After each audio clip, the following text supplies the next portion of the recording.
বৈচিত্র্য ঐক্য প্যানেল থেকে দাঁড়াচ্ছি ভিপি পদে। আমার ব্যালট নাম্বার 6। এই প্যানেলে থেকে আমরা নির্বাচিত হলে যে বিষয়গুলোকে জোর দিয়ে আসলে কাজগুলো করবো। প্রথমত আপনারা জানেন যে আমাদের বিশ্ববিদ্যালয়ে নির্বাচিত ছাত্র প্রতিনিধিরা কিভাবে সিনেটে আসলে যাবে, সেটা কোনো নির্দেশনা বা কোনো রোড ম্যাপ আমাদের গঠনতন্ত্রেও নাই, আমাদের অধ্যাদেশেও নাই। তো আমাদের প্রথম কাজ হচ্ছে যে আমাদের নির্বাচিত ছাত্র প্রতিনিধিদেরকে সিনেটে নিয়ে গিয়ে তাদের শিক্ষার্থীর দাবি যাতে বাস্তবায়িত হয় সেটা নিশ্চিত করা। সেটা নিশ্চিত করার জন্য আমার প্রথম কাজটা আমরা করবো। আমরা শিক্ষার্থীদের ঐক্যবদ্ধ একটা আন্দোলন তৈরি করে আমরা রোড ম্যাপ দিতে প্রশাসনকে আসলে বাধ্য করবো। আমাদের দ্বিতীয় বিষয়টা হচ্ছে নিরাপদ ক্যাম্পাস। আপনারা জানেন 30 তারিখে একটা ঘটনা ঘটেছে যে শিক্ষার্থী এবং গ্রামবাসীর সাথে সংঘর্ষের ঘটনা ঘটেছে। এই ঘটনায় প্রায় 1500 শিক্ষার্থী আহত হয়েছে। এই ঘটনার কারণে আসলে শিক্ষার্থীরা অনিরাপদ বোধ করছে বিভিন্ন জায়গাতে ক্যাম্পাসে, এবং ওইটা নিরসন করার জন্য ক্যাম্পাসের বিভিন্ন গুরুত্বপূর্ণ অংশীদারদেরকে নিয়ে আমরা একটা নিরাপদ ক্যাম্পাসে রোডম্যাপ তৈরি করতে চাই, এবং এটাকে জোর দিয়ে প্রাথমিকভাবে আমরা কাজ করব।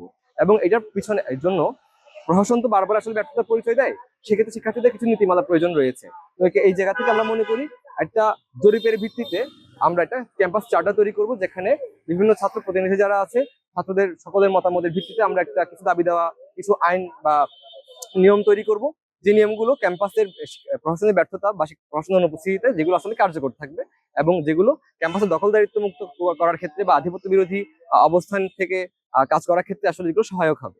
এর পাশাপাশি আমরা যে মৌলিক চাহিদাগুলো আছে শিক্ষার্থীদের, সেই মৌলিক চাহিদাগুলোর কথা তো আসলে সবাই বলে, এগুলো বাস্তবায়ন করার জন্য যে পরিমাণ ডিলিং এর প্রসেস বা প্রশাসনকে চাপ প্রয়োগ করার যে প্রক্রিয়া, এইটা আসলে সাফল্য আমাদের চেয়ে বেশি আসলে কেউ দেখাতে পেরেছে বলে আমরা মনে করি না। গত 12 মাসে প্রশাসনের জবাবদিহিতা নিশ্চিত করার ক্ষেত্রে যে পরিমাণ স্যাক্রিফাইস আমরা করেছি, প্রশাসনের জবাবদিহিতা নিশ্চিত করার ক্ষেত্রে যে পরিমাণ আন্দোলন সংগ্রাম আমরা করেছি, সেই আন্দোলন সংগ্রাম আসলে আসলে কেউই করে নাই। যেহেতু আমরা মনে করি যে আমরা আমাদের ইতিহাস আপসহীনতার ইতিহাস, এবং আমরা প্রতিকূল সময়েও আসলে আমরা আমাদের মাথা বিক্রি করি নাই, অনুকূল সময় আমরা আমাদের মাথা বিক্রি করি নাই।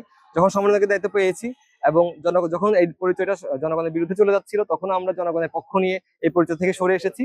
এবং আমরা মনে করি যে তখন যেহেতু আমরা জনগণের কাতারে নেমে অধিকার আদায়ের আন্দোলন করতে পেরেছি, শিক্ষার্থীরা এখন আমাদেরকে ভরসা করতে পারে, তাদের অধিকার আদায়ের জন্য আমরা আপসহীনভাবে কাজ করবো।